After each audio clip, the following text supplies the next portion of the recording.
ఎండాకాలంలో body heat పెరిగిందనడానికి ముందుగానే warning signals ఇస్తుంది. కానీ వాటిని పట్టించుకోం. చాలామంది వీటిని ఇగ్నోర్ చేస్తూ ఉంటారు. కానీ ఇలాంటి వార్నింగ్ సిగ్నల్స్ ఏ రకంగా కనపడతాయో తెలుసా? మొదటిది, నోరు ఎండిపోవడం. మనం నీరు తాగాక చాలా వరకు నోరు ఎండిపోయి పెదవుల పైన పొట్టులాగా వస్తూ ఉంటుంది.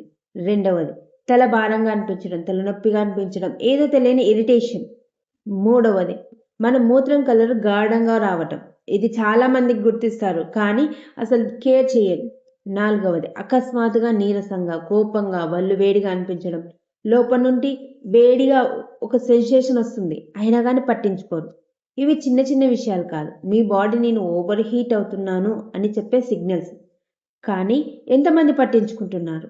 అసలు ఈ సిగ్నల్స్ కనిపిస్తే ఎలాంటి హైడ్రేషన్ స్టార్ట్ చేయాలి? అసలు ఎలాంటి ఫుడ్ తీసుకోవాలి? ఎలా చేస్తే బాడీ వేడి తగ్గుతుంది తెలుసా మీకు? ఇలాంటి మరిన్ని విషయాలు తెలుసుకోవడం కోసం మన ఛానల్ని ఫాలో చేయండి.